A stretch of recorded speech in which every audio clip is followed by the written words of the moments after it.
Muy buenos días, muy buenos días. Se están uniendo poco a poco las personas que nos acompañan el día de hoy en este webinar, en esta sesión por internet.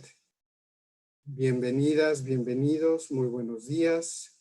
Estamos esperando a que se terminen de conectar todas las personas que estaban esperando a que comenzáramos la sesión.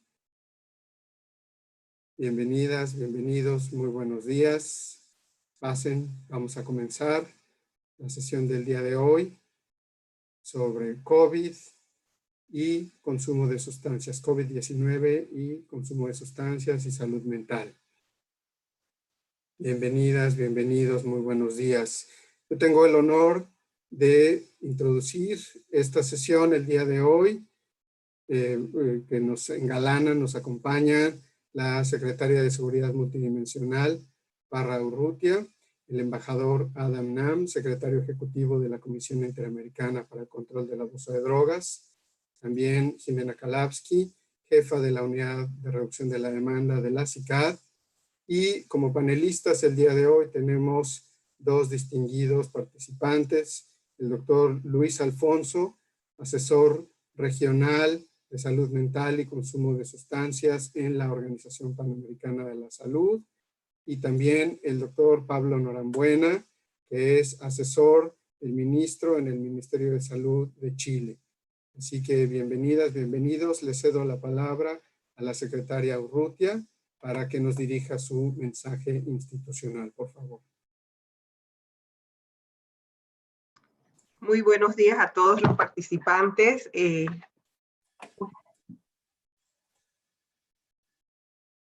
Sí, disculpen. Muy buenos días a todos. Muchísimas gracias por estar aquí con nosotros.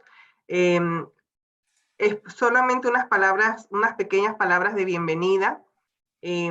Como saben, la pandemia de COVID-19 presenta enormes retos, dimensiones y perspectivas en el marco de la salud en general, pero particularmente en lo referente a la salud mental y a la atención integral de las personas afectadas por la problemática de las drogas y sus familiares.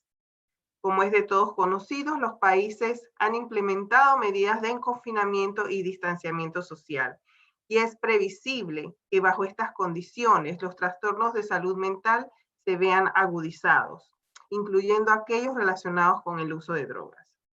Durante esta etapa de crisis se deberá intensificar la atención de las personas en tratamiento, pues es muy probable que la disfunción en el interior de sus hogares aumente con el tiempo, por lo que el apoyo desde los programas es fundamental, lo que incluye a las familias en el contacto directo y diario. Desde la Secretaría de Seguridad Multidimensional de la Organización de los Estados Americanos, a partir de la declaratoria de la pandemia, se ha venido trabajando junto con los Estados miembros de la OEA en las respuestas a este nuevo desafío.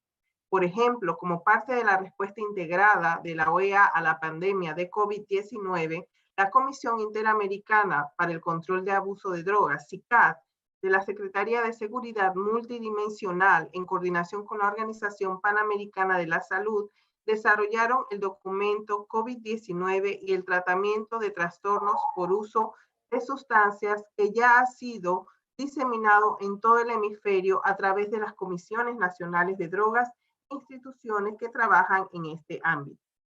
La situación actual también ofrece oportunidades en el caso de los problemas de salud mental.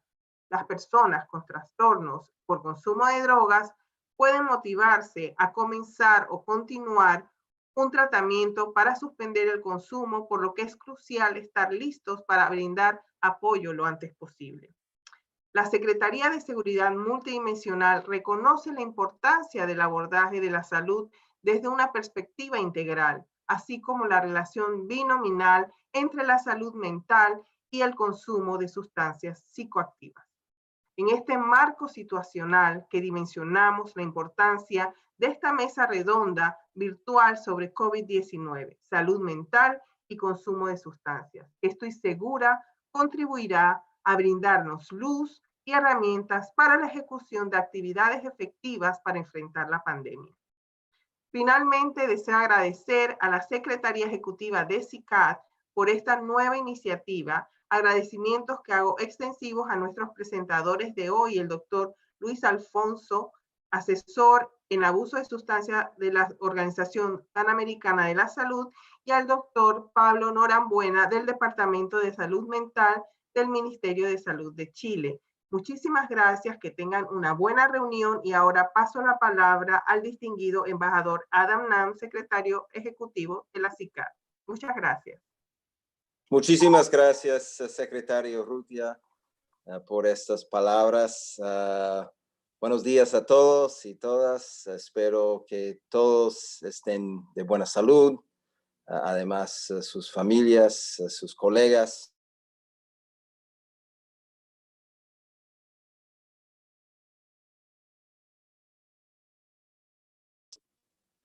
Un gusto hablar con todos desde Washington hoy. La CICAD, desde la declaración de la pandemia de COVID-19 y consciente del impacto que esta causaría en el mundo y por supuesto en nuestro hemisferio, ha estado trabajando con los países para dar respuesta a los nuevos desafíos que se presentan. En el contexto del COVID-19, varios países han implementado medidas que incluyen el confinamiento de la población, por ejemplo, en el hogar o en refugios, por periodos prolongados y indefinidos. Estas condiciones podrían tener un profundo efecto en los trastornos de salud mental preexistentes relacionados con el uso de sustancias psicoactivas. Del mismo modo, podría haber recurrencias de trastornos mentales concurrentes o patología dual, recaídas y otras consecuencias negativas relacionadas con las dificultades para acceder a la atención de salud mental. La actual pandemia de COVID-19 es un desafío sin precedentes en nuestras vidas, que tiene varias implicaciones para los servicios de salud. Por ejemplo, en el marco de la atención integral, cualquier persona que acceda al tratamiento para el trastorno por uso de sustancias debe tener garantizado un diagnóstico diferencial, incluida la evaluación de trastornos concurrentes y enfermedades infecciosas, con el objetivo de definir medidas de prevención, tratamiento y activación combinada de servicios sociales y comunitarios. Desde la concepción de salud integral, es necesario reconocer la relación innegable entre la salud mental y el consumo de sustancias psicoactivas. La salud mental es fundamental para el desarrollo humano, permitiendo la construcción de relaciones, el establecimiento de proyectos de vida con sentido y el desempeño de las actividades de la vida cotidiana. En este sentido, me complace resaltar el trabajo del grupo de expertos de reducción de la demanda de la CICAD, presidido por Colombia y vicepresidido por Paraguay, que en coordinación con la Organización Panamericana de la Salud produjeran un importante documento de recomendaciones para centros de tratamiento de adicciones durante la pandemia del COVID-19, que fue presentado en un webinar la semana pasada y que fue distribuido posteriormente a todos los Estados miembros de la OEA y organizaciones que trabajan en esta área.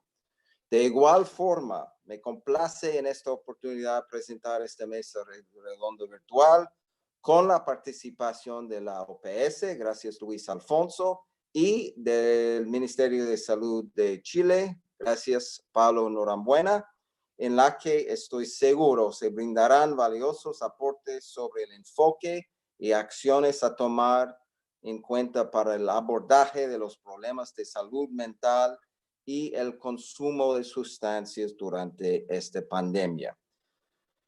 Y ahora quiero dar la palabra a la jefa de la Unidad de Reducción de la Demanda de CICAD, Jimena Kalowski. Gracias a todos.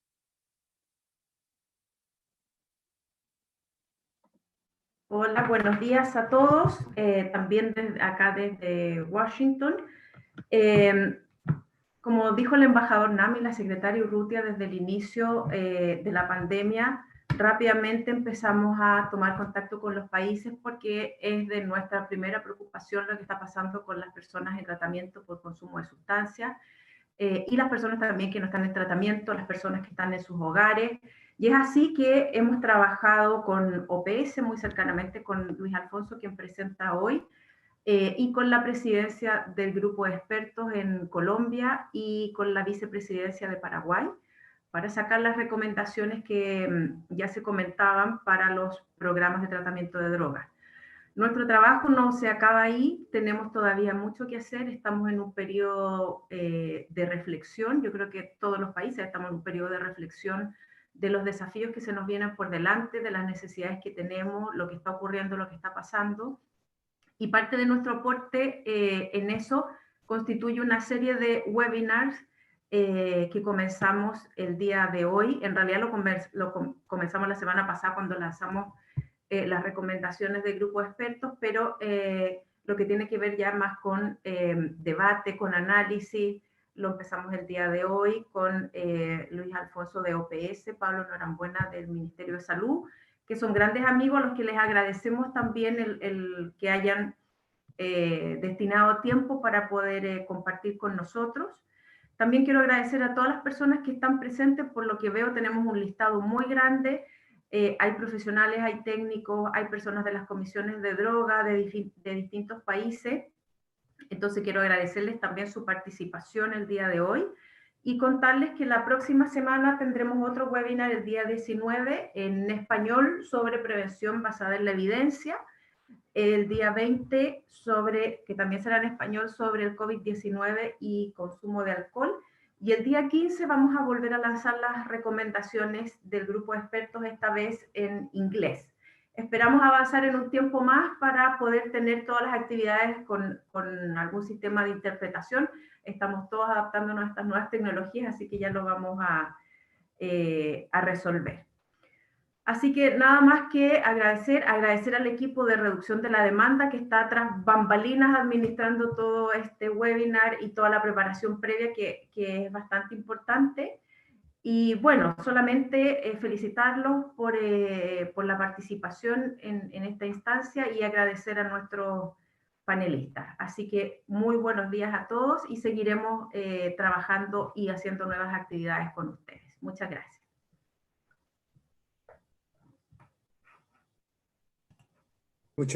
Muchas gracias, Jimena, muchas gracias, secretaria, embajador.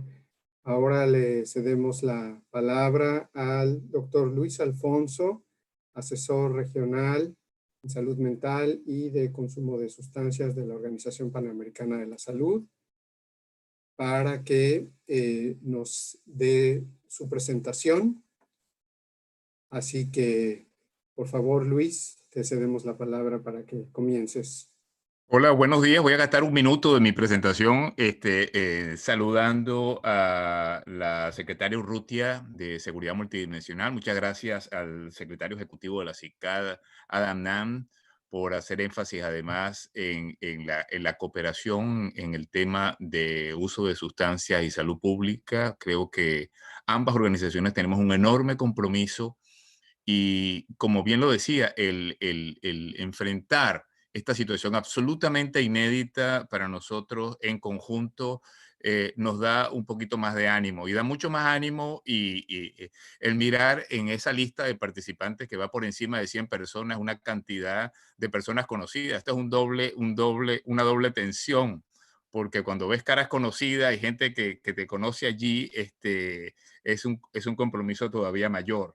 Muchas gracias a mis colegas Jimena, José Luis y a Pablo por acompañarnos en esta sesión, y vamos ahora a comenzar a hablar un poquito acerca de esto, acerca de las ideas que se nos ocurren y la manera como estamos mirando el tema del abordaje del uso de sustancias en este contexto tan particular del COVID. José Luis, ¿tú me vas a ayudar entonces con la presentación? Ya podemos ir comenzando. Claro, con gusto, Luis. Ya está apareciendo en pantalla. y tú me vas indicando cuando las vaya pasando las diapositivas. Ok, en primer lugar vamos a tratar de contextualizarnos, es decir, uno de los temas básicos que tenemos en cuanto al tratamiento en el contexto de COVID es cómo garantizar en la medida de lo posible el acceso y la calidad de los usuarios problemáticos de sustancia a las medidas de salud pública que necesitan y a las cuales tienen derecho. Vamos a tratar de mirar un poco cómo lo vemos dentro de la respuesta que se está organizando desde la Organización Panamericana de la Salud y la Organización Mundial de la Salud para este tema y lo que estamos tratando también de abordar conjuntamente con nuestros socios estratégicos, como es el caso de la CICAD-OEA. La siguiente, José Luis, por favor.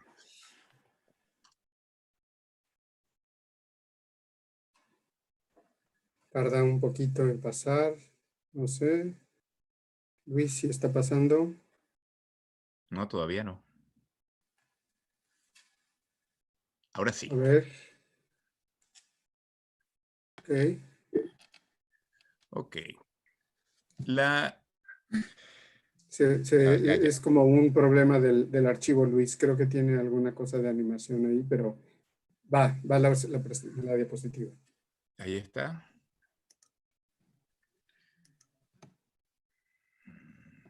¿Sí o no? Ahora sí. Ok, muy bien. Les decía que esta respuesta a la epidemia del COVID nos enfrenta a un desafío que es absolutamente inédito para nosotros.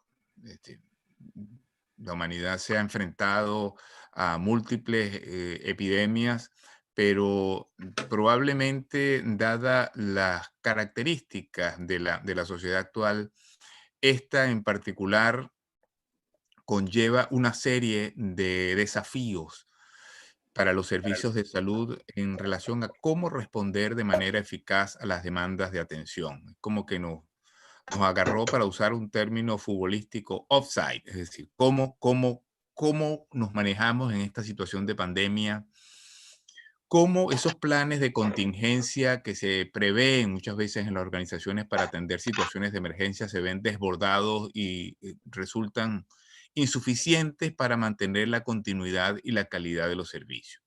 Entonces, haciendo un poco uso de la experiencia compartida en otros contextos, es que esta epidemia es como la ola del fútbol, va levantando y entonces vemos lo que va pasando. Los compañeros que están en Europa, que hay algunos conectados ahí, como Bartolomé Pérez, nos mira, va a decir, por lo que estamos mirando, y ahora vemos cómo llega la ola a esta parte del mundo. Vamos a la siguiente, por favor.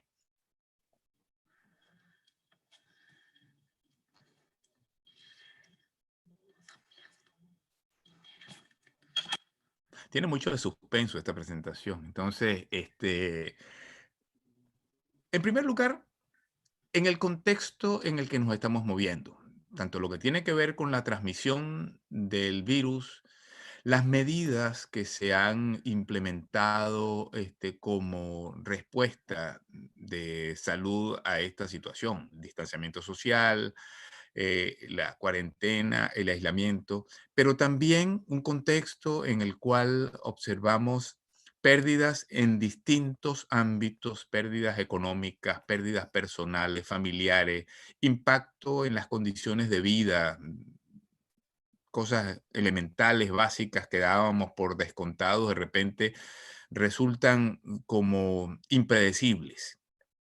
Todo esto tiene, por supuesto, consecuencias en la salud mental. Consecuencias que prevemos que pueden ser muy serias y no solamente a corto plazo. Vemos casos de reacciones comunes como puede ser el miedo, el malestar, la ansiedad por incertidumbre. También la estigmatización social y la exclusión, la cual no solo incluye a los pacientes que pudieran estar contagiados, incluye también al personal de salud. Hemos tenido noticias de cómo miembros del personal de salud que está dando respuesta a la epidemia en algunos ámbitos han sido atacados, incluso físicamente atacados, amenazados y estigmatizados. Y tenemos también las consecuencias en salud mental, tanto las que se generan como reacción a la situación particular, como el agravamiento de aquellos trastornos que ya estaban sobre la base y que se ven movilizados por esta situación. Todo esto además enfrenta una serie de desafíos como son la sobrecarga de información de diferentes ámbitos, los rumores, las noticias falsas y verdaderas, el tener que enfrentar la tristeza, el duelo, cuando ya miramos personas conocidas que han sido víctimas del problema. Tengo colegas venezolanos que trabajan en España y que fueron contagiados por el virus. Tengo profesores muy queridos de la carrera que murieron como consecuencia de la infección por el virus. Es decir, ya es un tema, y así me imagino que les pasa a cada uno de ustedes. Es decir, cuando ya la tragedia deja de ser un evento distante para convertirse en algo cercano, en algo personal. El desafío del abordaje comunitario, el desafío de la utilización de los métodos electrónicos, informáticos, de comunicación para prestar intervenciones de salud, el fortalecimiento de capacidades. Y lo conversábamos recientemente en una reunión conjuntamente con los amigos de la CICAD y del Colombo Plan. Todo el desafío que nosotros como técnicos responsables de la cooperación técnica internacional tenemos que asumir como parte de nuestro propio desempeño, es decir, cómo seguir brindando esta cooperación técnica, cómo seguir apoyando a los países, a los sistemas de salud y de atención en una circunstancia para la cual estamos de alguna manera inventando, es decir, estamos creando nuevas formas de aproximación porque ninguno de nosotros tiene un antecedente equivalente al manejo de esta situación. Todo esto no deja de ser un elemento angustioso en una situación angustiosa. Entonces, estos encuentros son muy importantes para poder ir construyendo una ruta de trabajo que nos vaya aclarando el panorama. La siguiente, por favor.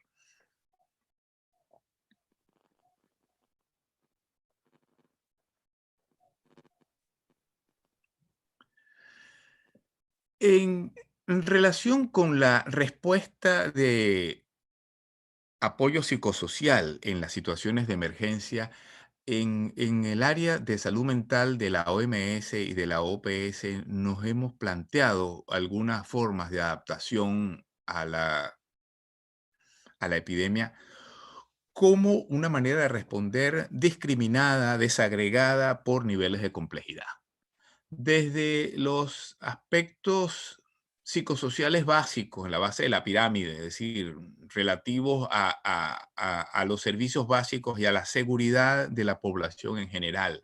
O sea, todo el tema de comunicación de riesgo, de promoción de medidas sobre protección, seguridad, información y respuesta a necesidades básicas, toda esta historia de lávate las manos, de quédate en tu casa, en mensajes a través de la prensa, de la radio, de internet, en canciones, en declaraciones, en conciertos, todas estas cosas están, digamos, mirándonos de un panorama general, de un ámbito mucho más amplio. Si nos vamos un poco más cerca, vemos, digamos, cómo la comunidad organizada comienza a generar mecanismos de respuesta para el manejo de esta situación. Aquí tenemos, digamos, algunas herramientas de primera ayuda psicológica, la cual se ha venido adaptando para ser ejecutadas por actores comunitarios, conjuntamente con el apoyo mutuo y otras estrategias psicosociales comunitarias que ya existían, y la información específica para grupos vulnerables. Si nos vamos subiendo un poco más en el ámbito de la pirámide, ya hablamos de la atención primaria en salud, desde la distancia, o sea, a través de herramientas de telemedicina, ya sea para tratamiento agudo y para control crónico, y algunas herramientas de tipo técnica como el ya conocido MHCAP, pero en una versión que se ha desarrollado para contextos de emergencia que se llama MHCAP humanitario. También tenemos un manual de primera ayuda psicológica, el cual ha sido adaptado para profesionales de la salud, digamos, ya sea en forma presencial o a distancia. Algunas de estas herramientas ya están siendo colocadas en el campus virtual de salud pública de la OPS y que son accesibles sin costo a toda la población y a todos los equipos de salud de los países. Y por último, los servicios especializados, Es decir, cómo el manejo de las intervenciones en salud mental a través de la telemedicina, telepsiquiatría o la consejería electrónica, la atención de urgencia presencial solamente para aquellos casos requeridos. Una conversación que teníamos con la compañera del Ayuntamiento de Madrid que nos decía, solo en aquellos casos en los cuales sea imprescindible el contacto cara a cara. Lo que podamos resolver a distancia es muy importante porque el tema de la protección de los equipos de salud es un tema relevante en esta intervención. Y la combinación de los tratamientos crónicos o preexistentes, es decir, cómo continuar, cómo mantener la medicación, cómo mantener el contacto que es tan importante en problemas crónicos como el caso de la dependencia de droga, que es una enfermedad crónica y recidivante. La siguiente, por favor.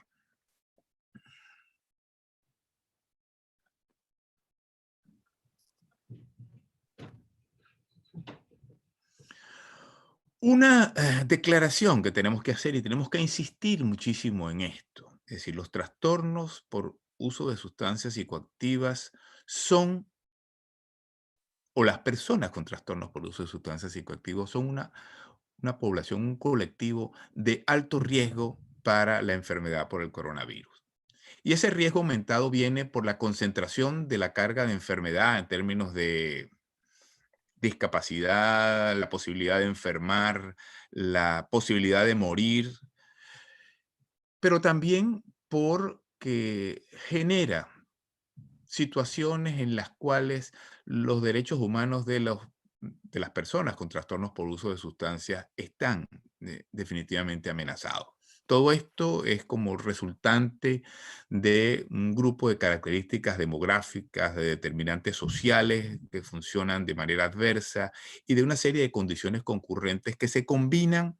Y pongo algunos ejemplos aquí: las condiciones de higiene deficientes, la inseguridad de vivienda, la situación de pobreza y desempleo de una manera masiva y rápida, los obstáculos para acceder a la medicación y al tratamiento, la estigmatización y aspectos que tienen que ver ya, digamos, con la condición física de la persona, como es la debilidad del sistema inmunológico, la situación de malnutrición y enfermedades mentales e infecciosas concurrentes en esta población. A esto le sumamos las medidas de distanciamiento social, que si bien es cierto, en ausencia de una vacuna, son probablemente la única intervención que en este momento nos resulta como más efectiva y más a la mano. Estas medidas de distanciamiento social, en el caso particular de los trastornos por uso de sustancias, aumentan el riesgo de consumo, aumentan el riesgo de recaídas, aumentan el riesgo de sobredosis y de crisis de abstinencia. Dificultan el manejo adecuado y oportuno, los servicios no están abiertos, no están accesibles, los mecanismos de transporte no son tan claros, las personas que usualmente sirven de apoyo no están presentes, están muy distantes, los grupos de autoayuda no siempre están abiertos y funcionando, además hay toda una limitación para que las personas se junten. Entonces todo eso conlleva una constelación que conspira en contra digamos, del mantenimiento de la situación de abstinencia y de bienestar de las personas afectadas por uso de sustancias psicoactivas. La siguiente, por favor.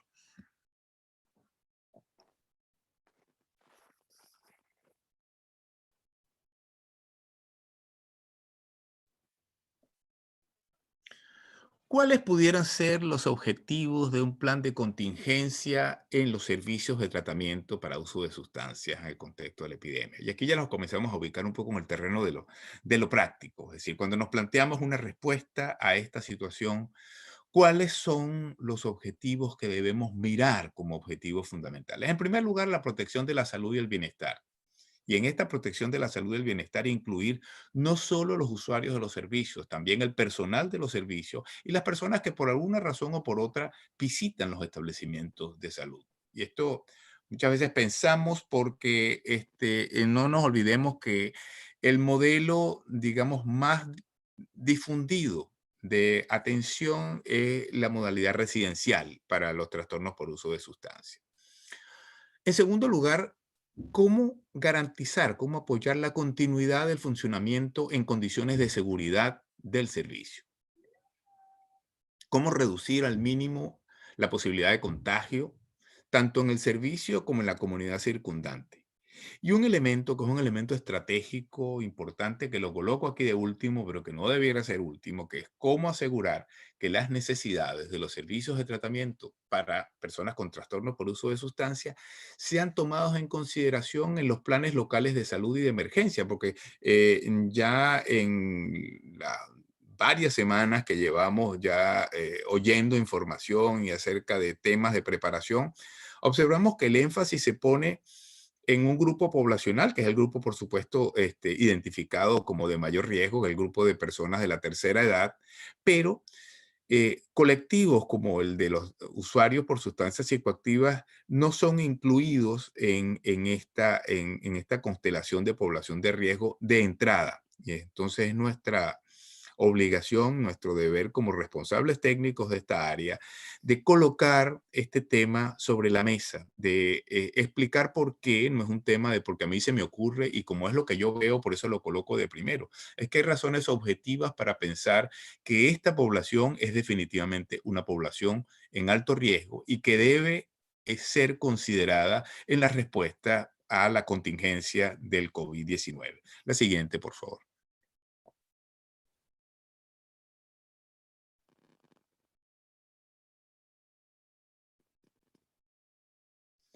En esa respuesta, ya desde una perspectiva práctica, ¿qué nos planteamos nosotros desde OPS? Y creo que en las recomendaciones que se han estado distribuyendo y las cuales en algún momento comentamos, también está concebida abordando estas líneas de trabajo. En primer lugar, prevenir el contagio. La respuesta a la epidemia del COVID desde la perspectiva de las políticas de reducción de la demanda debe también considerar de manera importante la promoción sistemática del cumplimiento de las medidas generales de protección, que no las inventamos nosotros, que forman parte de las recomendaciones de las autoridades sanitarias, lo mismo que el proporcionar información adecuada. Yo creo que la información sobre las características de la enfermedad, sobre las estrategias de prevención, sobre cómo detectarla tempranamente, cómo manejarla y cuáles son las implicaciones que tiene el uso de sustancias psicoactivas tanto en el riesgo de contagio como en las complicaciones de la infección. Esto implica desarrollar estrategias para detectar y orientar de manera oportuna a la población en riesgo. Lo difícil, lo segundo, garantizar el acceso oportuno y la continuidad de la atención en unas condiciones particulares como esta y el manejo de aquellas eventualidades que son muy frecuentes y que vamos a ver aparecer, como es el tema de las recaídas, el manejo de los síndromes de abstinencia y el manejo de la medicación de mantenimiento, porque es sobre todo en aquellas personas que están en algunos regímenes terapéuticos que requieren de medicaciones de mantenimiento. Y de manera continua, a lo largo de todo este continuo de atención, la protección del personal que trabaja en los servicios. Y esto no es un tema de narcisismo particular, es un tema de que nuestra herramienta fundamental de intervención en el manejo de los trastornos por uso de sustancias es nuestro personal. Y ese personal está sometido a una doble carga, una carga objetiva en términos de la posibilidad cierta de contagio y de ser responsable del manejo de una situación muchas veces compleja, pero también una situación personal en la cual él, su contexto, su familia se ve amenazada, se ve complicada en una situación como esta. La siguiente, por favor.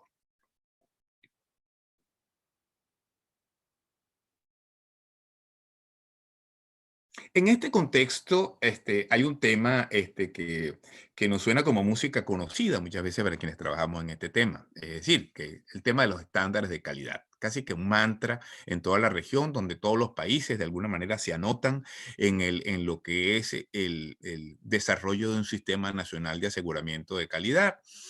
En este sentido, hemos venido trabajando ya de manera armónica, coordinada, las diferentes organizaciones que se han aproximado al tema de calidad, tanto la OPS, la CICAD, Naciones Unidas, el proyecto Copolat.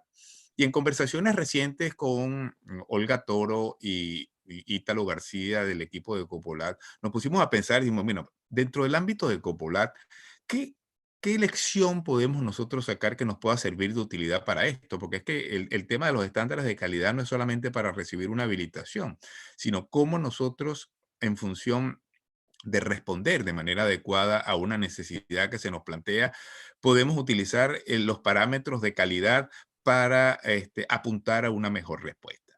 Un sistema nacional de aseguramiento de calidad facilita la respuesta adecuada durante el COVID-19. Esta sería nuestra, digamos, declaración fundamental. ¿Y por qué lo hacemos? Y aquí rescatamos algunos de los estándares que se han venido discutiendo dentro de la propuesta de Copolat que pudieran, de alguna manera, facilitar una respuesta más adecuada a las demandas que se generan como consecuencias de la pandemia.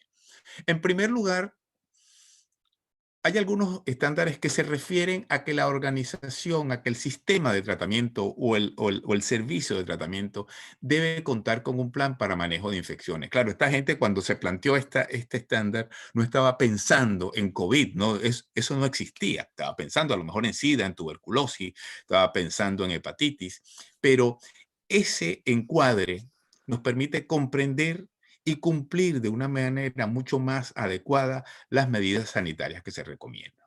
Por otro lado, el contar con un registro de programas de tratamiento, saber cuántos son, dónde están, quién los dirige, cómo funcionan, eso facilita la implementación de muchas de las medidas sanitarias que se están recomendando.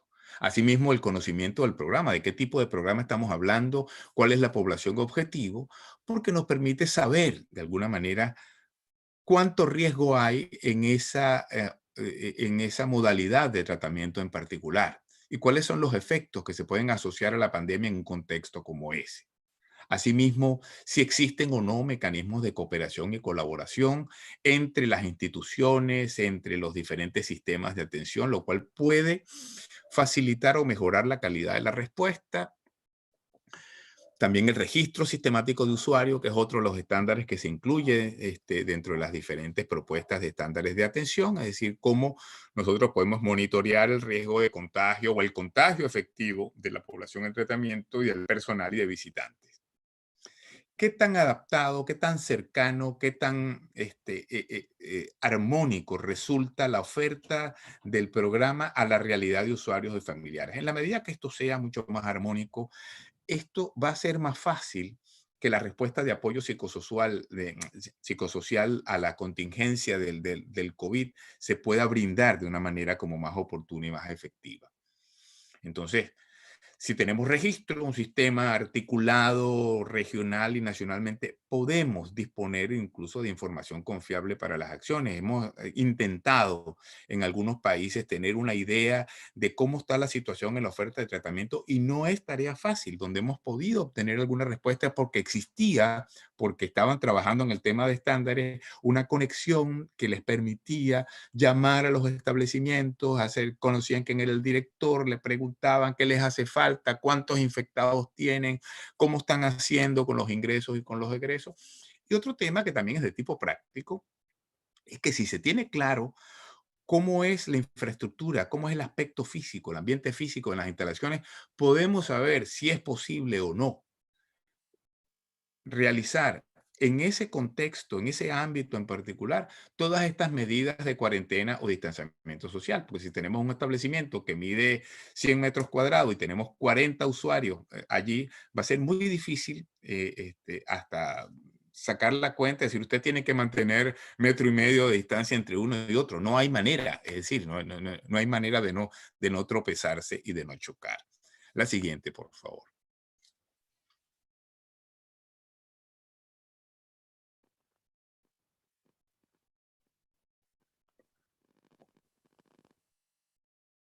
Específicamente, ¿cuáles son las recomendaciones que se están haciendo en relación con la prestación de servicios de tratamiento en el contexto del COVID.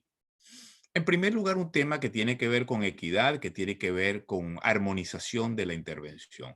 En los servicios de tratamiento para usuarios de sustancias psicoactivas se deben aplicar los mismos estándares de prevención y de manejo para la enfermedad de COVID que en cualquier otro establecimiento de salud. Es decir, no hay una especie de indulgencia con estos servicios. Es decir, estos servicios deben proteger y cuidado si no más, pero por lo menos de la misma manera que se protegen en los demás establecimientos de salud. Igualmente, tanto la población en tratamiento, el personal y los visitantes deben ser informados y orientados de manera suficiente, adecuada y oportuna sobre la enfermedad, sobre las implicaciones de la enfermedad y sobre las medidas que se toman para responder a esta enfermedad. Entre ellas, una de las medidas que probablemente genera mucho más perturbación en el funcionamiento de los servicios de tratamiento es el acceso y la movilidad, tanto de los usuarios, del personal, como de los visitantes del establecimiento. En este sentido, la recomendación general es restringir al mínimo las entradas y salidas y la circulación interna. Y cuando hablamos de restringir al mínimo, porque no es evitar, porque es imposible. Es decir, hay personas que necesitan tratamiento y hay algunas instituciones que le han tomado de manera autónoma la decisión de que aquí nadie entra y aquí nadie sale. Ok, eso probablemente resuelve las cosas, pero la familia que tiene el usuario en su casa y que está en crisis de abstinencia o de una intoxicación masiva, ¿cómo lo resuelve? Por otro lado, la limitación del acceso de personal no esencial y de visitantes. Es decir, estamos en una circunstancia especial, debe haber un protocolo específico para visitantes que limite las visitas o las restrinja a lo mínimo necesario y debe haber un mecanismo de control, un mecanismo de registro diario de entradas y salidas, quién entra, quién sale, cómo entra y cómo sale. La siguiente, por favor. Es decir, cómo se maneja esta situación.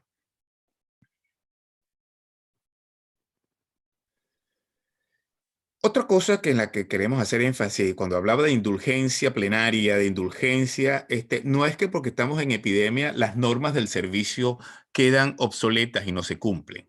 Al contrario, las normas de funcionamiento del establecimiento y las que garantizan el bienestar de las personas en tratamiento deben seguirse cumpliendo. Asimismo, los mecanismos de control y supervisión que ejercen las autoridades competentes. Es decir, la epidemia no justifica que se descuiden las inspecciones y las supervisiones y que se cumplan las normativas de los servicios. Hay que tomar medidas para prevenir el contagio. Desde el punto de vista práctico, como los directores de centros separar a quienes tienen un perfil de mayor riesgo y asignándole las plazas individuales disponibles a aquellas personas que son más vulnerables. Aquellas personas que presenten síntomas compatibles con la infección tienen que ser aisladas hasta que sean reevaluadas y que se haga la confirmación de las pruebas de laboratorio. Y estas medidas de aislamiento no las toma cualquiera, las debe tomar el equipo clínico responsable de las intervenciones de salud en el establecimiento.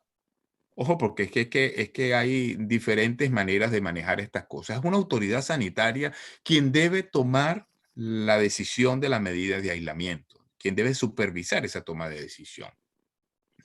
Y conjuntamente con esto, adoptarse medidas que prevengan que la persona que es aislada sea objeto de discriminación o de maltrato y que se le informe adecuadamente acerca de las razones por las cuales se toman esas medidas de aislamiento, cuánto dura y qué implica. Lo mismo el límite o la restricción de las visitas y lo del registro de entradas y salidas. Y toda persona que ingresa al servicio, ya sea paciente, sea personal, sea visitante, debe ser evaluada clínicamente. Es decir, tiene síntomas, ha estado durante las últimas 2 semanas en una zona afectada o zona caliente de contagio, o ha tenido contactos con casos confirmados de infección durante estas últimas 2 semanas, durante esos últimos 14 días. La siguiente, por favor. Es decir, esta evaluación a través de interrogatorio de rutina y si es necesario algunas medidas como la toma de temperatura, la evaluación de si existe tos o dificultad respiratoria. Un aspecto muy importante, sobre todo en los establecimientos residenciales, y hablamos un poco de esto que llamamos comunidades terapéuticas. No solamente, no todas son comunidades terapéuticas, pero son establecimientos residenciales, son establecimientos cerrados, de mucho contacto. Hay que atender las necesidades de apoyo emocional y psicológico de las personas en tratamiento en relación con el distanciamiento social. Hay alguien que tiene el micrófono abierto, por ahí se está colando una voz.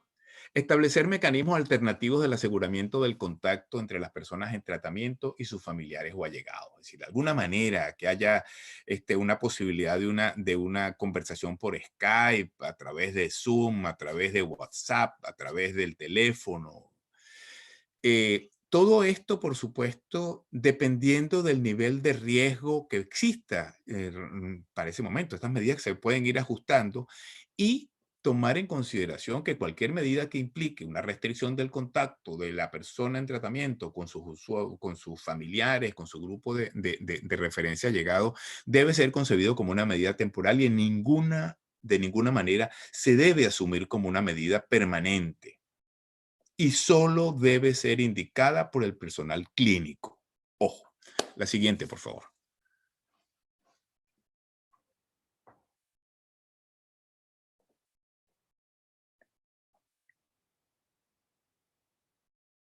La siguiente era la última. Quería decirle, en todo caso, que es muy importante la comunicación entre pacientes, personal y visitantes, la comprensión de el por qué se toman estas medidas, el por qué, cuáles son las características de la enfermedad. Y en relación con el personal que trabaja en los servicios, debe indicársele a este personal que mantenga el contacto con sus familiares y garantizar que exista acceso a las medidas de contención y de apoyo psicosocial que van a requerir para prevenir o mitigar los efectos de burnout en esta población. Hasta aquí. Y perdona en lo largo del asunto. Gracias. Muchas gracias, Luis. Vamos a detener aquí la presentación y ahora le cedemos la palabra a Pablo Norambuena, nuestro siguiente panelista. Pablo, si nos estás escuchando aquí. Hola, José Luis, ¿qué tal? Aquí aparezco. Listo. Y voy a compartir mi pantalla, ¿bueno? Por favor.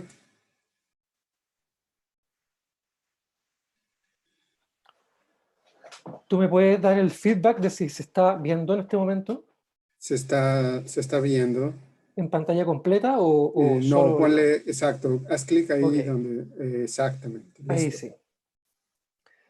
Bueno, buen día, secretaria Urrutia, secretario ejecutivo NAM. Luis Alfonso, un saludo para ti porque es un honor y muy grato para mí compartir un espacio contigo, aunque sea virtual, después de harto rato. Jimena Kalapski, gracias por la invitación, y José Luis Vázquez también, muchas gracias por hacer esto posible. Yo estoy muy contento de hablar con ustedes hoy desde lejos. Yo estoy en Chile, trabajo en el Departamento de Salud Mental del Ministerio de Salud en Chile, y sin embargo este fenómeno, como dice Luis, tan inédito y tan extraño también, la verdad, nos da la oportunidad de vincularnos de esta manera, que si bien antes lo hacíamos, digamos, esta es una tecnología que teníamos hace mucho tiempo, esta vez lo hacemos con más recurrencia y nos hace posible comunicarnos a partir de un fenómeno muy global. Y bueno, este fenómeno inédito se junta en esta ronda de presentaciones con otro fenómeno que no es tan inédito, que es el del consumo de alcohol y de drogas, digamos, pero que tiene muchas partes distintas, muchas facetas, ¿no? Y yo voy a ofrecerles hoy, en esta oportunidad, una mirada muy particular a una faceta de todo este fenómeno. Yo les voy a hablar de alcohol y les voy a hablar de consumo de alcohol durante la pandemia, digamos, durante COVID-19, y por lo tanto, no de trastornos por consumo de alcohol, ¿sí? Bueno, Este es un matiz importante porque básicamente podrían ser dos problemas de salud distintos, los trastornos que requieren tratamiento y el consumo de alcohol que requiere otra cosa, ¿no? Que no es tratamiento. Y bueno, veamos qué podemos hablar al respecto. Para sintetizarlo, el planteamiento del problema del cual les quiero hablar es muy simple.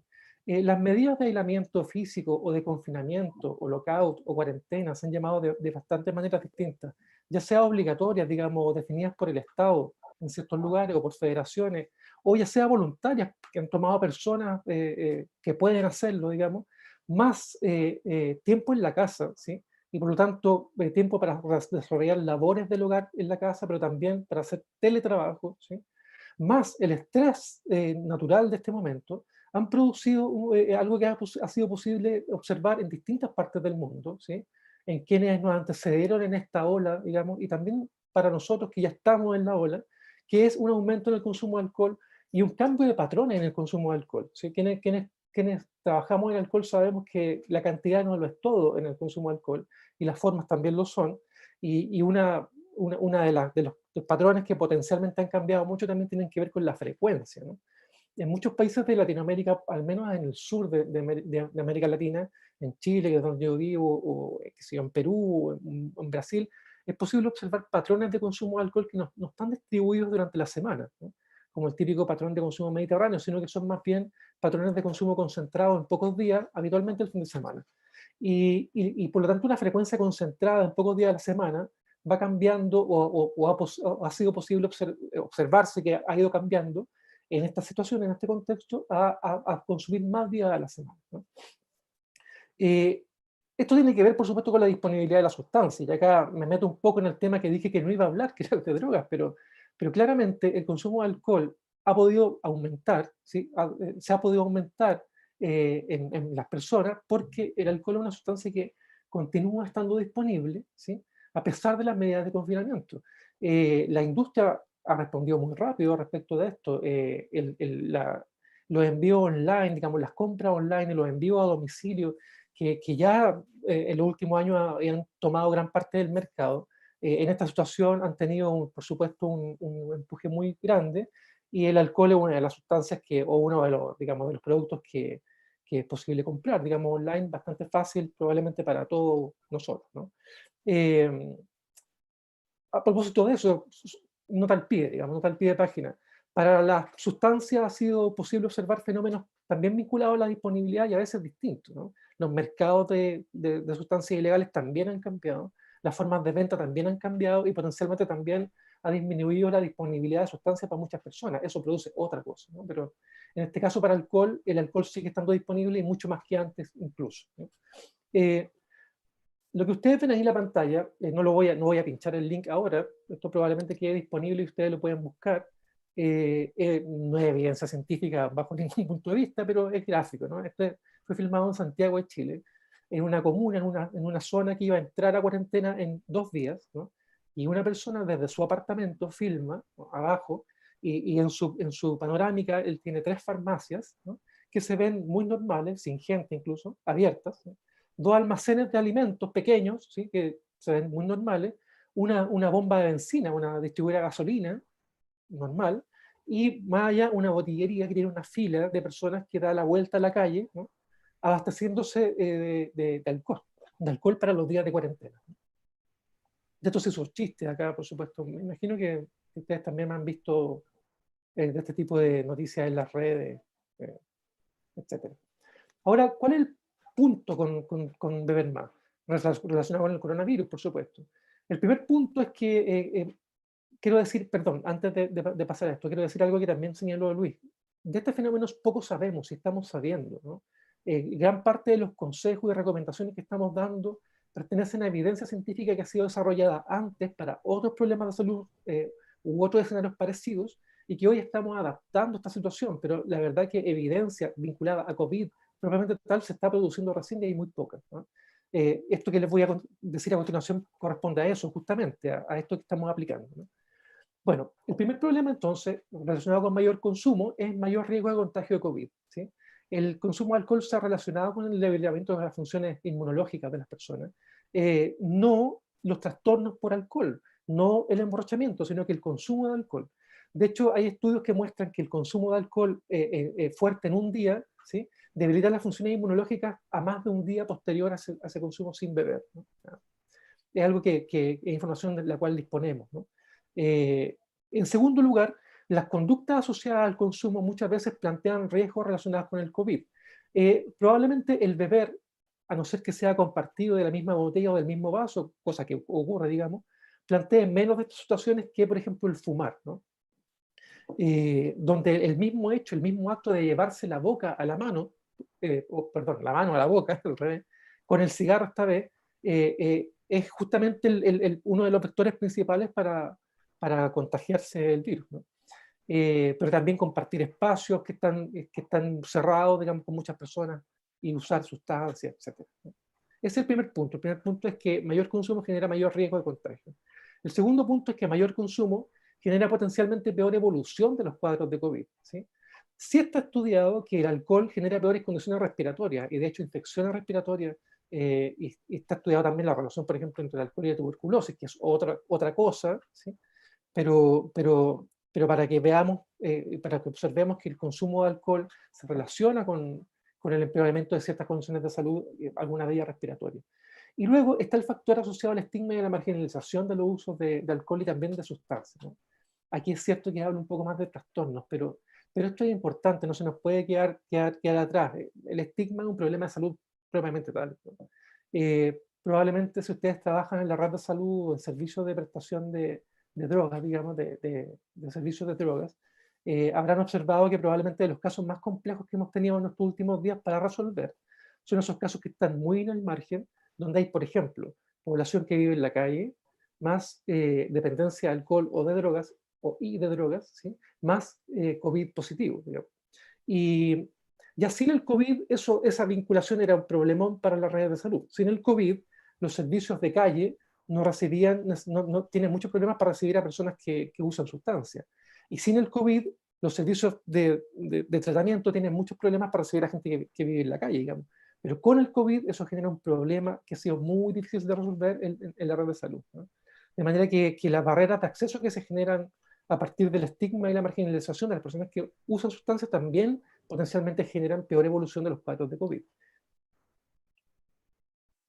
Y el tercero de los problemas es un problema que ya era muy conocido, pero esto nos da la oportunidad para volver a insistir sobre él, que es el problema del mayor uso de alcohol simplemente, ¿no? Los problemas asociados a los riesgos relacionados con el mayor uso de alcohol, ¿sí? Y que se dan en el corto plazo. Ahí yo pongo 2 ejemplos en la presentación, pero son solo ejemplos. Pero en el corto plazo, por ejemplo, la violencia que se ha reportado en lugares asociados al confinamiento. También ese es otro problema que se podría hablar en otro momento, pero el confinamiento, la vida en la casa, digamos, de una familia, no necesariamente es fácil para todo el mundo, y se han reportado episodios de violencia aumentados, digamos, en algunos lugares. O por otro lado, otra experiencia es la de Sudáfrica, donde se definió una prohibición de venta de alcohol asociada al confinamiento, ¿sí?, y bajaron los indicadores de violencia. Eso sí está escrito. Y a largo plazo, digamos, el cáncer. ¿Ya? El cáncer es un ejemplo, probablemente un buen ejemplo hoy, porque todavía tenemos que seguir insistiendo en que el alcohol es un cancerígeno, ¿sí? Ese gráfico que está ahí es muy rápido, lo voy a pasar muy rápido, pero es un estudio que Lancet publicó en 2018 y que asocia el consumo de alcohol como factor de riesgo en carga de enfermedad, en cáncer, en cirrosis, qué sé yo, en diabetes, en trastornos cardíacos, ¿no? Ese gráfico es el último de los gráficos, que es el que junta todas las causas de años de vida perdidos por muerte y discapacidad y la asociación con el consumo de alcohol. Abajo están los tragos diarios y los riesgos parten con el primer trago, en el fondo. No son como los gráficos que conocíamos antes y que nos permitían decir que había un consumo de bajo riesgo versus un consumo de riesgo, ¿sí?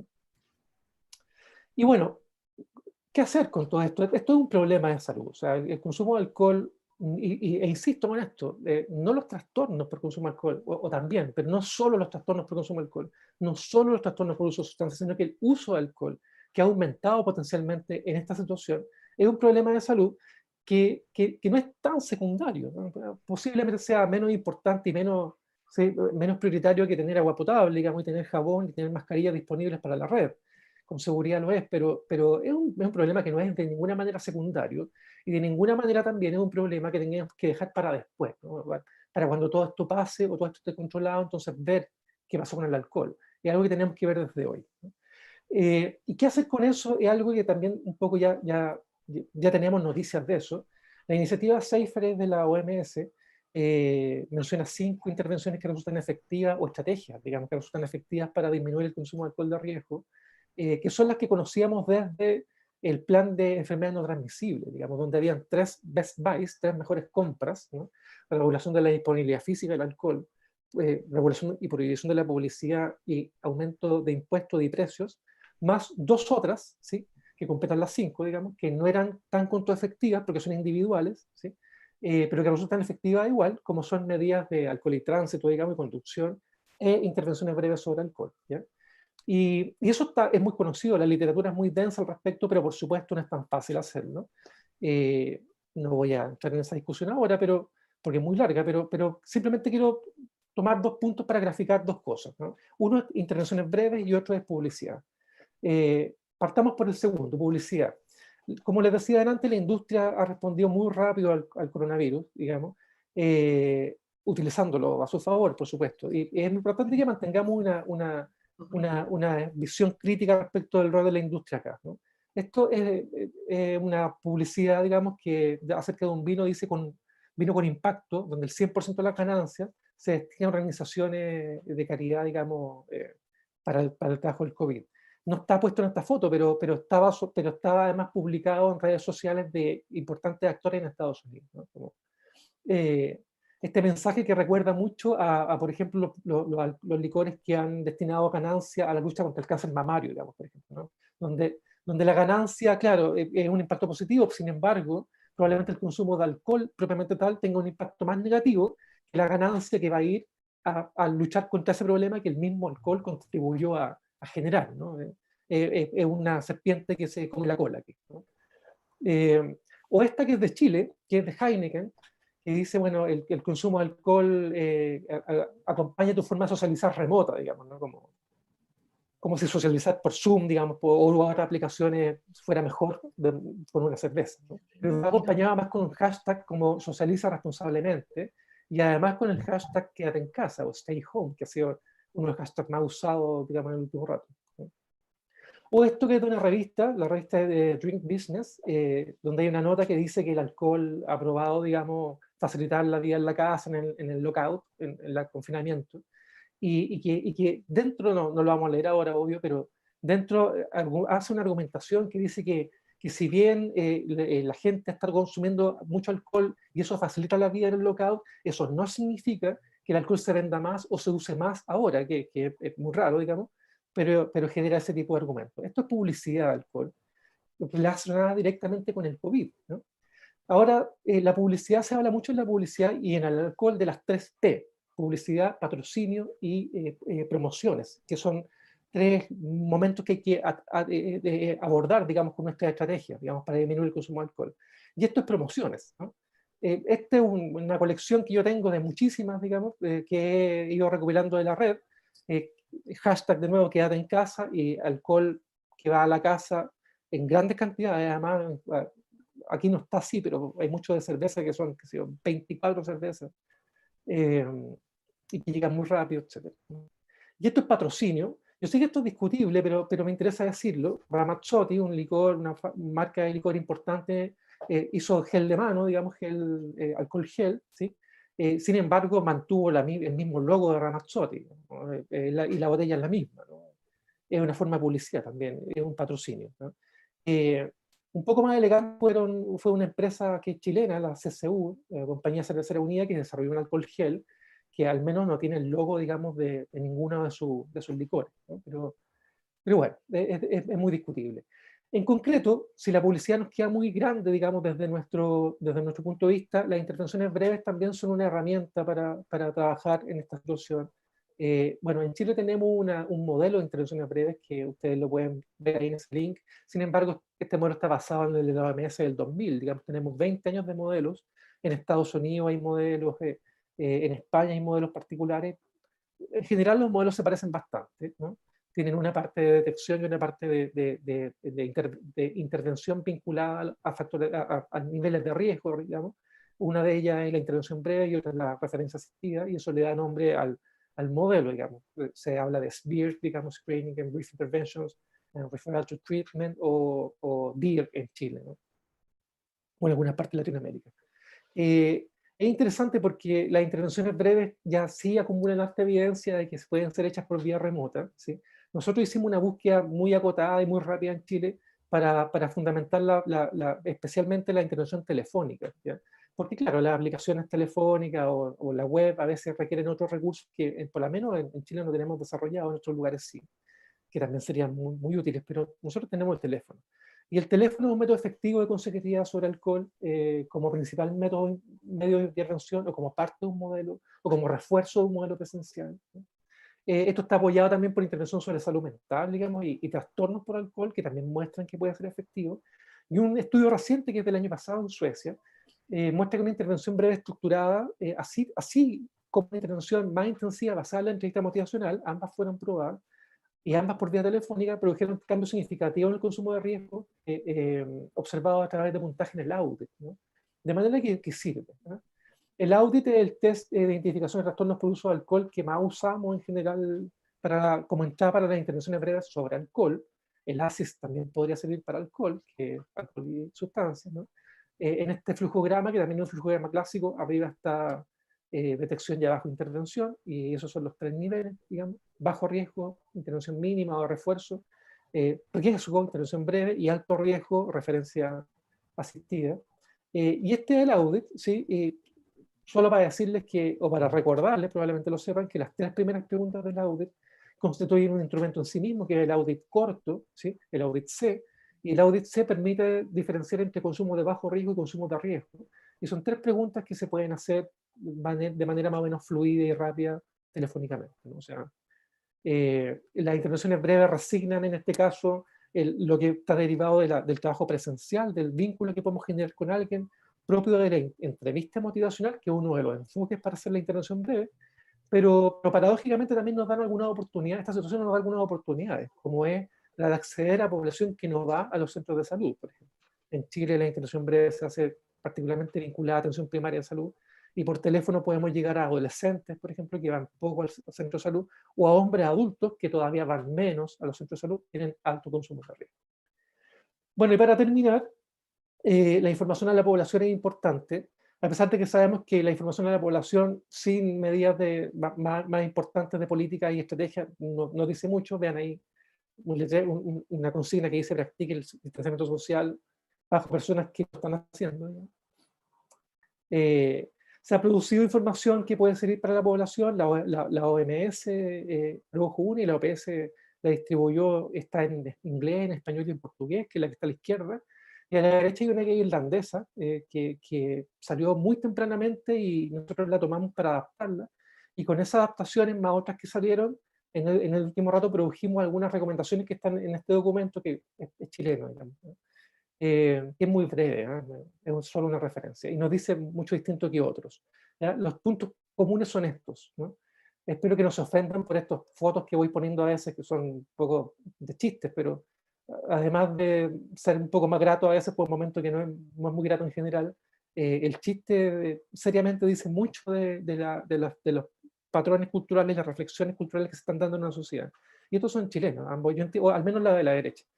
El alcohol de beber no protege el coronavirus, ¿sí? No desinfecta, no limpia, no protege por fuera ni por dentro. Su concentración de alcohol es muy baja, y para eso, digamos, para esos fines.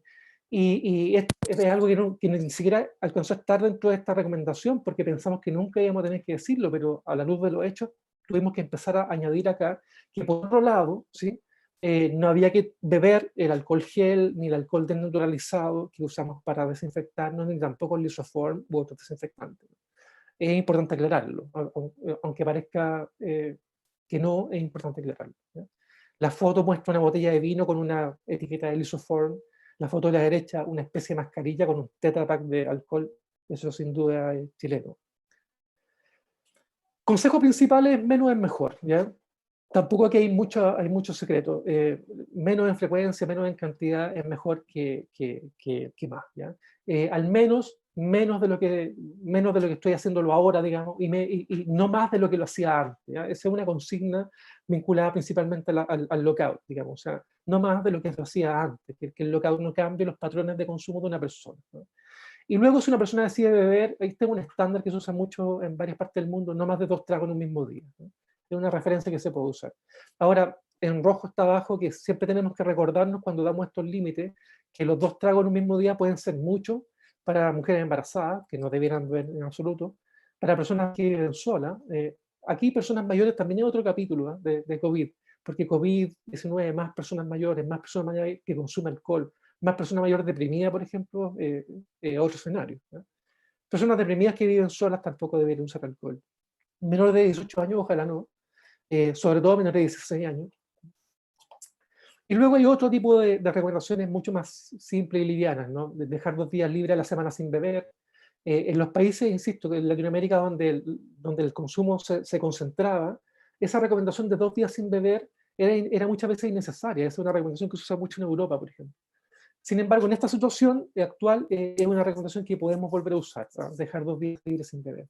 Beber más tarde, determinar una hora para beber, ¿no? Una meta de beber en la casa. En la casa no se bebe antes de las 10, por ejemplo. Hasta que los niños no se deben acostar, por ejemplo, si hay niños, ¿no? No tener reservas extras, ¿no? Comprar solo lo que uno va a consumir en un momento particular, no tener reservas, mantenerlo fuera de la vista, principalmente fuera del alcance de los niños, ¿no? Hay muchos reportes de intoxicaciones en la casa de niños, digamos. No bueno, por cloro, por desinfectantes, por alcohol, clínicos. Preocuparse de los niños y niñas. También esto es una recomendación que ahora cobra un especial lugar, ¿no? No beber hasta que se niño a la cama, asegurarse que ojalá hay un adulto que no ha bebido, y luego buscar ayuda remota, ¿no? Cada uno de nuestros países probablemente tiene formas de ayuda remota que son las que hay que disponibilizar, informar y potenciar en esta situación. Bueno, termino con esto, ¿no? Si nosotros nos estamos cuidando muchísimo por el coronavirus, ¿sí? Seguir bebiendo alcohol es un acto que se parece mucho a la foto de abajo, ¿no? A usar una mascarilla y fumar al mismo tiempo, ¿no? Arriba hay un chiste de un músico chileno que tiene cierta también popularidad en América Latina que dice: retweet si te va a dar cirrosis antes que coronavirus, digamos. Esto no puede ocurrir. El alcohol es un problema que aumenta el riesgo del coronavirus, ¿sí? que empeora la evolución de cuadros potencialmente, y que además en sí mismo ya tenía consecuencias que son muy perjudiciales a corto plazo y a largo plazo, ¿no? Ahí hay una foto de alguien que está encerrado y dice: necesito más vino. Y la pregunta es: ¿necesitamos más vino? ¿No?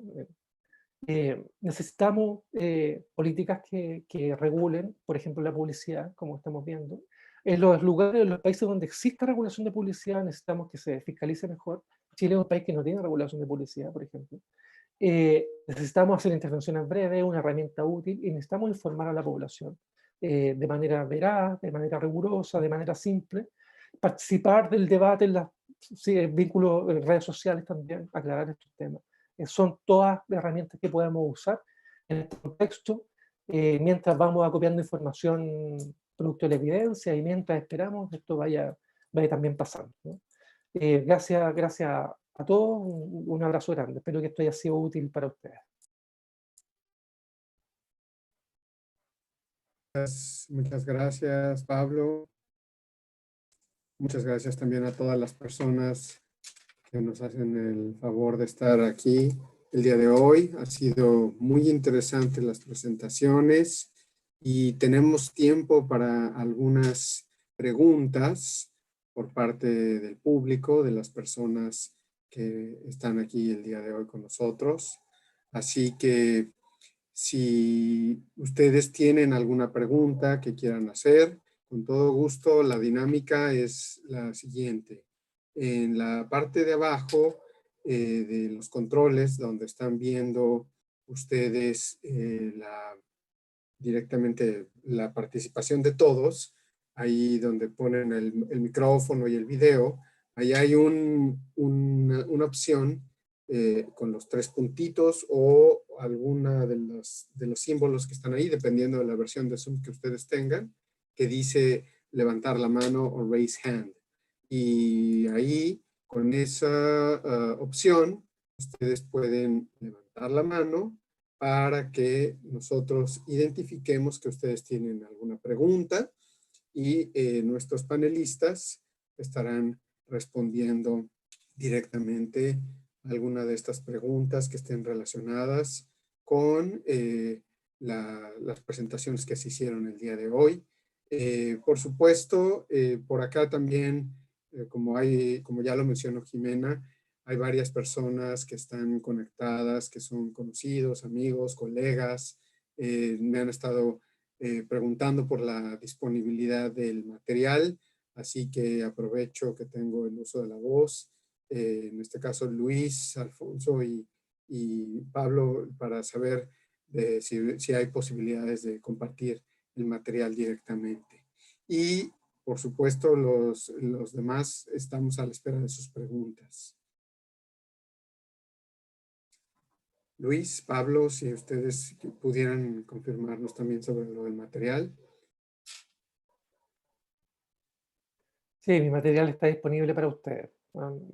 Veamos cuál es la mejor manera de distribuirlo, José Luis, pero está disponible. Ok, acá tenemos directamente. El mío también, José Luis. El mío también, Perfecto. no hay ningún problema. Muchas gracias. Aquí tenemos ya una mano levantada con Mercedes Real. Así que Mercedes, te vamos a abrir el micrófono para que por favor hagas tu pregunta. Muchas gracias por la intervención. Estoy saludándoles desde Riobamba, Ecuador. Bueno, para nosotros es un gusto siempre recibir estas capacitaciones que ustedes las están desarrollando porque nos enseñan muchísimo y nos ayudan en nuestro diario vivir de labor, ¿no? Bueno, mi pregunta va encaminada a saber cuál sería la recomendación de ustedes para poder nosotros recomendar, valga la redundancia, recomendar sobre el síndrome de la abstinencia justamente en este tiempo de cuarentena, en este tiempo de confinamiento en las viviendas. ¿Cuál sería la principal recomendación y la más viable para que nosotros podamos emitir? Gracias. Muchas gracias, Luis y Pablo, si tienen algún comentario que quieran hacer a la pregunta de Mercedes, y después pasamos a la siguiente pregunta que ya también está en la fila.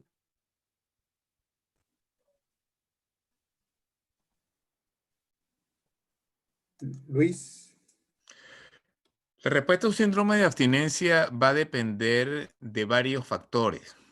Uno de ellos es la sustancia. Hay sustancias que tienen síndrome de abstinencia que suelen ser más amenazantes para la vida que otras. La otra situación también es cuál es digamos, el grado de avance de la situación problema.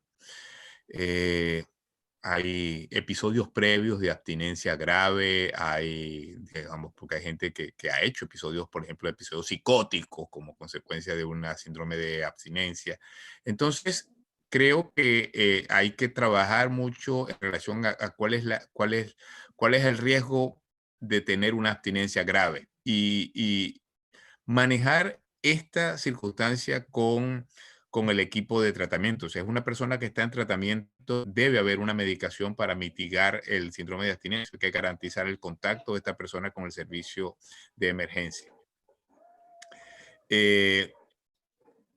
En todo caso, una recomendación de tipo general es una persona que tiene un alto índice de consumo, el recomendarle que vaya reduciendo de manera progresiva la sustancia que utiliza. Sin embargo, esto no garantiza de ninguna manera el éxito. Como decía, hay una recomendación que es manejar esto de manera coordinada con el equipo de tratamiento habitual, como cualquier otra enfermedad crónica. Y en el caso particular de una abstinencia que se presenta con síntomas graves, con alteraciones de tipo confusional, con signos físicos, como por ejemplo una abstinencia opiácea con una crisis hipertensiva, debe ser manejado con una unidad de atención de emergencia. Eso no se puede manejar ambulatorio de entrada porque hay muchos riesgos para la persona. ¿Puedo complementar algo, si me permiten?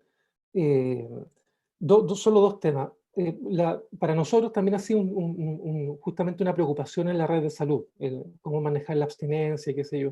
Y hay dos ideas acá que han sido muy útiles para nosotros. Una es mostrar que los procesos de desintoxicación domiciliaria también son parte de los procesos que naturalmente se realizan y pueden desarrollar algunas personas, ¿no? Las personas que requieren desintoxicación en un programa residencial no son todas las personas que requieren desintoxicación, y hay formas de desarrollar desintoxicación domiciliaria que van en la línea de lo que Luis dice, ¿no? Reducir progresivamente la sustancia, etc.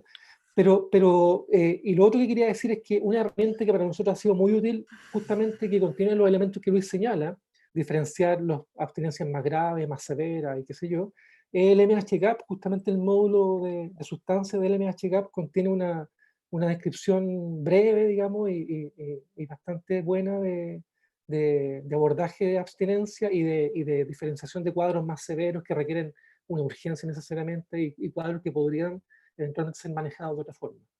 Recomiendo buscar esa herramienta. Eso quiero decir. Perfecto, muchas gracias. La siguiente pregunta está nuestro amigo Raúl Martín del Campo. Así que le cedemos la palabra a Raúl, por favor. Muchas gracias. Buenos Sí, días, saludos aquí desde Ciudad de México. Raúl, perdón, si puedes hablar un poco más fuerte o más cerca del micrófono porque se Muy escucha bien. un poco lejos. Gracias. ¿Se escucha mejor así? Un poquito, sí, gracias. Ok. Bueno, antes que nada, felicitarlos por este webinar. Está muy interesante, fue muy ilustrativo. Muchos saludos a todos nuestros amigos de la OPS, de la CICAD, de todo el continente y a mis compañeros mexicanos también que estoy viendo aquí. De verdad que es muy grato. Yo quisiera hacer dos comentarios y una pregunta. Un comentario, yo soy miembro de la Junta Internacional de Fiscalización de Estupefacientes y solo quiero comentarles que, bueno, nosotros hemos abierto un procedimiento rápido para la importación y exportación de los medicamentos opioides y psicotrópicos que se necesitan durante la pandemia. Entonces, para ustedes que están también en la cuestión de salud pública, pues puede ser importante que sepan que debe haber una total disponibilidad de estos medicamentos.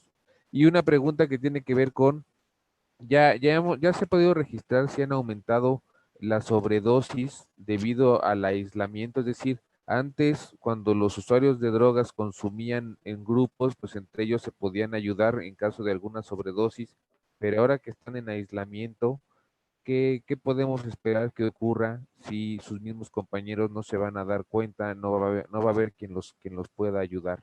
Muchas gracias. Gracias, Raúl. Luis, Pablo.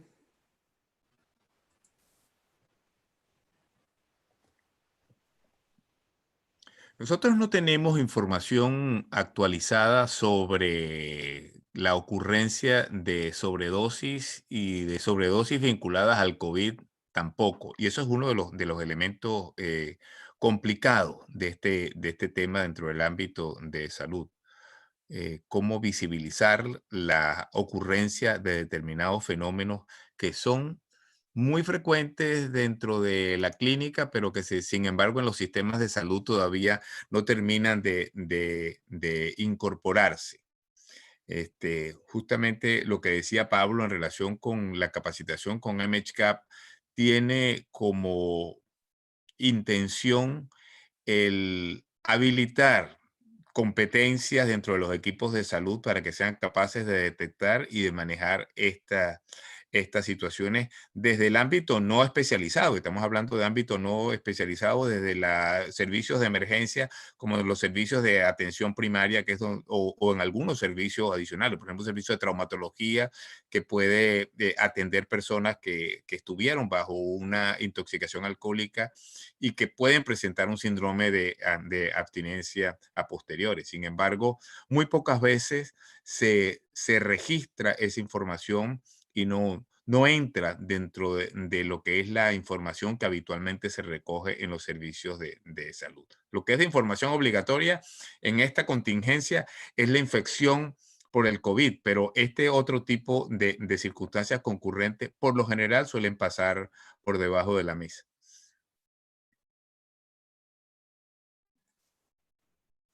Muchas gracias. Tenemos 5 minutos de tiempo y hay 2 preguntas más. Pablo, si tienes algún comentario que agregar, si no pasamos a las siguientes preguntas. No pasemos. En Chile no Listo. tenemos la suerte de no tener heroína, muy poco, así que solo quería decir eso. Listo. Graciela Barreto está en la siguiente pregunta, así que Graciela, te cedemos la palabra. Tienes tu micrófono abierto, Graciela.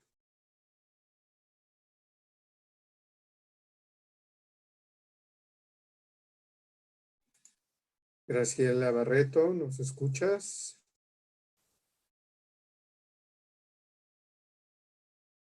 Creo que está teniendo ahí algún problema. ¿Ahora? ¿Hola? Ahora sí. Listo, Sí. Graciela. Qué bueno. Saludos desde el corazón de América del Sur, profesores, colegas. José Luis, gracias por este espacio. Gracias por estas 2 presentaciones que realmente van enmarcando, digamos, los trabajos. Localmente les quiero decir que, así como hablaban de los aislamientos y todo lo que eso conlleva, el país, Paraguay, se aisló, digamos, y los resultados en salud tenemos a la vista con relación un poco al control, digamos, del tema de la pandemia en Paraguay. Y acuérdense que tenemos la ventaja de un 79% de juventud en Paraguay. Entonces esas 2 cuestiones también nos están apoyando muchísimo a nivel país, digamos. Ahora, en el foco en donde plantearon, tengo 2 cuestiones. A Pablo le quiero contar, y desde aquí, que las primeras fábricas que se acercaron a salud pública para apoyar dentro de la responsabilidad social fueron las empresas cerveceras, por ejemplo, en Paraguay. Entiendo perfectamente esa línea, digamos, de trabajo que nos estaban mostrando con la donación de móviles, traslados para algún tipo de contingencia, etcétera. Fueron los primeros que se acercaron al Ministerio de Salud Pública dentro del marco de su responsabilidad social. Entonces, esa asociación, digamos, de querer cooperar, no tenemos los números, pero creo que estaríamos igual con relación al aumento del consumo de bebidas digamos, en las casas. Y aquí va mi pregunta para ambos, para algunos países como el nuestro, el tema de cómo podemos, en países como nosotros que tenemos el mínimo de redes, para este asunto de asegurar los derechos humanos de nuestros usuarios en tratamiento, en cualquiera de los territorios de tratamiento o espacios de tratamiento. Llámense centro de desintoxicación, llámese en la calle, en cárcel, con niños. Para aquellos países, ¿cuál sería su comentario que tenemos mínimas redes digamos, de apoyo con el sistema profesionalizado para el tratamiento del tema de las adicciones? ¿Cómo serían esos mínimos? Y es más o menos por ahí que va este cuestionamiento, porque mucho de lo que se dijo pareciera, y Chile conocemos, y muchos países que están presentes conocemos, tienen un sistema de redes de respuesta, inclusive en el sistema mismo de salud. Y para los que tenemos redes muy débiles de respuesta, ¿podrían darnos algunos comentarios? Gracias, José Luis. Gracias, Graciela. Luis y Pablo, tenemos muy poco tiempo, así que por favor, si pueden... La respuesta es muy simple, Graciela y hola. Si los sistemas son débiles, las respuestas van a ser débiles. No hay manera de hacer una respuesta fuerte con un sistema débil. De ahí la importancia de prepararse para las contingencias. Ahora bien, para no ser exactamente pesimista, muy probablemente en estas circunstancias se abren ventanas de oportunidad que nos permiten mirar por qué es necesario de repente, así como por eso hacía el énfasis en tema del aseguramiento de calidad. El aseguramiento de calidad y la garantía de acceso a los servicios es una condición básica para poder dar una respuesta buena. Entonces, sí, hay que prepararse para dar una mejor respuesta, pero no hay un atajo que yo te pudiera dar en este momento para eso. Probablemente tomar conciencia de eso es un primer paso. y hay herramientas con las cuales uno se puede asesorar. De allí, digamos, el apoyo que desde SICAD o desde OPS de repente uno puede dar para avanzar en esto, pero la situación es la que es. Pablo, si quieres complementar algo. Hola, José Luis. Luis conoce mucho mejor de ese tema que yo. Respecto de la industria, yo sé que es un tema complejo, ¿no? Y claro, cuando la industria ayuda y nos faltan recursos, es difícil dilucidar ahí. Sin embargo, es un tema complejo y confuso y es importante estar observante respecto de eso, más allá de que sea una responsabilidad social y nos convenga, digamos, ¿sí? Solo quería decir, por ejemplo, que en Chile el 2014 murieron 13.000 personas por causas asociadas al consumo de alcohol, ¿no? Muchas de esas causas están relacionadas, por ejemplo, con los cánceres que el alcohol produce, etcétera. Y la industria tiene un rol en eso. Son mucho más de las personas que han muerto hasta ahora por COVID, al menos en Chile, ¿no? Yo sé que esto puede aumentar, pero quiero decir que es un problema complejo que tenemos que estar observantes y mantenernos críticos al respecto, ¿no? Muchas gracias. Muchas gracias. Y bueno, por último tenemos a Inés Elvira Mejía, que tiene también, pidió el uso de la palabra, así que le damos la palabra a Inés Elvira, tienes el micrófono abierto.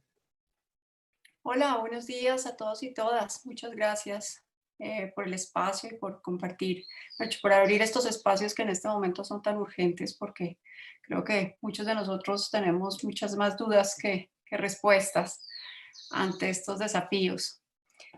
Yo quisiera hacer dos comentarios o preguntas, si los quieren profundizar, no sé si el tiempo de ya. Uno tiene que ver un poco con, Luis Alfonso, hola, mencionabas una serie de indicaciones, digamos, para el manejo de centros de internamiento de personas que están como en tratamientos residenciales. Y me pregunta un poco es si hay indicaciones para centros de tratamiento que tienen personas confinadas, pero que su calidad no es la mejor, es decir, que no cumplen con estándares mínimos de seguridad para los usuarios, situación que se ha estado presentando al menos en Colombia, y ha habido pues diversas denuncias sobre las condiciones en las que están teniendo que vivir este confinamiento obligatorio.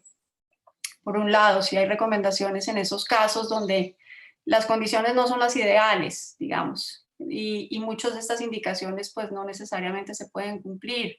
De hecho, hemos visto en varios países de América Latina alguna presión incluso por abrir las cárceles y liberar pues a las personas, o al menos ponerlas en confinamiento más a nivel de hogar, donde sea posible un cuidado y protección para todos, tanto para los equipos como para los usuarios y usuarias.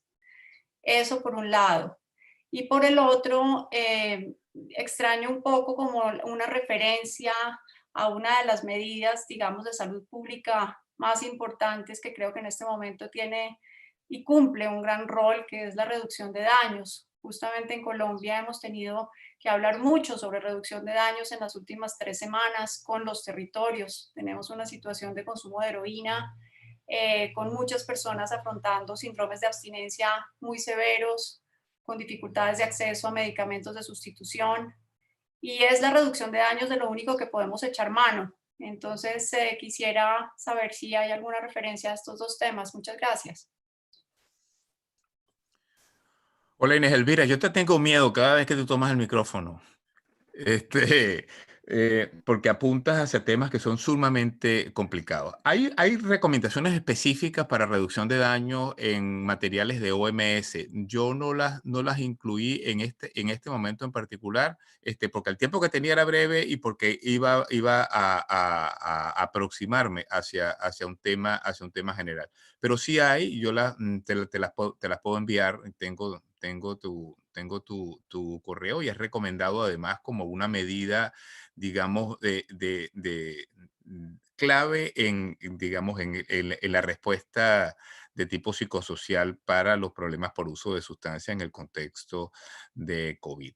En relación con la población que se encuentra en estos contextos de alta vulnerabilidad, no hay una recomendación específica. Hay una serie de materiales que yo diría que pueden ser adaptables. De hecho, y aunque suene un poco extremo, muchas de las recomendaciones que estamos haciendo para el manejo de población en comunidades terapéuticas las saqué de una recomendación que hace la Oficina Euro de OMS para la población privada de libertad, porque son contextos de instituciones totales que se parecen mucho. Entonces, hay muchas recomendaciones que eran fácilmente analogables a este tipo de instituciones, hasta tanto no tengamos una recomendación específica para este contexto variopinto de comunidades terapéuticas. Pero indudablemente que sí, y me voy a comunicar contigo en relación con el tema de reducción de daño, porque sí hay algunas cosas allí en el ámbito global, sobre todo. Lo que pasa es que el tema de uso de sustancias opiáceas, tal y como es el énfasis de los materiales que se desarrollan en Europa, está bastante focalizado en algunos nichos en la región. Uno de ellos es lo que tú mencionas en Colombia, el otro en Ecuador, pero sí hay. No así, digamos, con una estrategia de reducción de daño más amplia, pero eso estaría pendiente todavía. Muchas Hola. gracias. Yo quería decir solo un par de cosas. Yo entiendo que esta es la última palabra, así que pongo la cámara para saludarlo a todos y todas. Inés, quería decir dos cosas. Una es que yo he participado de muchísimas reuniones en el último tiempo, escucho muchas cosas, se escuchan niños detrás, se escuchan cocinas, ollas, ruidos de ciudad, pero nunca había escuchado un pajarito tan lindo como el que escuché cuando tú hablabas. Sonaba un ave muy bonita. Bueno, yo les dije que mi sesgo era hablar más de alcohol que de drogas, y el segundo sesgo era que en Chile no tenemos heroína, afortunadamente, entonces no tenemos este tipo de problemas. Sin embargo, como yo trabajo en esto, he observado y he estado preocupado del tema, he visto información, y a propósito, y quería vincular la reducción de daño con la pregunta anterior acerca de sobredosis, simplemente para decir que yo sí he visto información que, donde no se da cuenta de un aumento de sobredosis, no se da cuenta de eso, no hay información para eso, pero se asume que puede pasar, justamente en la misma hipótesis que el colega señalaba, que es que personas que usan en la casa no tienen a sus compañeros con información de qué hacer con sobredosis. Y una estrategia de reducción de daño que también he visto en algunos lugares es informar previamente justamente medidas mitigatorias de la sobredosis o abordaje de sobredosis para vecinos, digamos, para familias, en medios comunitarios, etcétera, justamente para sobredosis que no se presenten cuando no hay colegas compañeros de uso de sustancias que sepan qué hacer con eso, ¿no? También creo que son herramientas importantes, ¿no? Así que eso, me despido, ¿eh? Muchas gracias a todos. Pues muchísimas gracias a los panelistas y a todas las personas que nos hicieron el favor de acompañarnos. Yo le voy a ceder la palabra a Jimena Kalapsky, jefa de la Unidad de Reducción de la Demanda, para que también haga el honor de cerrar la sesión y compartirnos algunos mensajes también.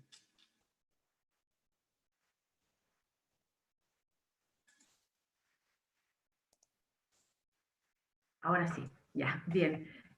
Bueno, junto con agradecer a Luis Alfonso y a Pablo Norambuena sus excelentes presentaciones, también quiero agradecerles a todas las personas que hicieron preguntas, a todos los que han estado conectados en este momento. También comentar que estábamos transmitiendo por YouTube, teníamos como 38 personas también en YouTube, entonces es increíble todo el alcance que tiene estas tecnologías, y que bueno, afortunadamente, ya lo decía Pablo, nos permite conectarnos, las hemos tenido siempre, pero ahora podemos estar conectados discutiendo y analizando estos temas que son tan relevantes. Bueno, yo creo que lo que nos ha comentado Luis Alfonso respecto a las recomendaciones, a cómo organizar los sistemas de tratamiento, todo lo que viene por el lado de salud pública, de salud mental, es muy relevante, así también como todo el análisis que ha hecho Pablo de este bombardeo que tenemos desde la industria del marketing, de la industria del alcohol, sobre todo cuando las personas están en un contexto de encierro, y pudiera ser el paliativo más accesible, más fácil para situaciones de aumento de la tensión, del estrés, de la angustia, de la ansiedad. Recordar también que hay otras alternativas para manejar los temas de salud mental en la casa. Por supuesto que hablar con los demás, ocupar estas herramientas tecnológicas, llamar a los amigos, practicar ejercicio, hacer actividades de relajación. Sabemos que hay contextos de encierro donde las personas están mucho más hacinadas y por lo tanto mantener la salud mental no es tan fácil.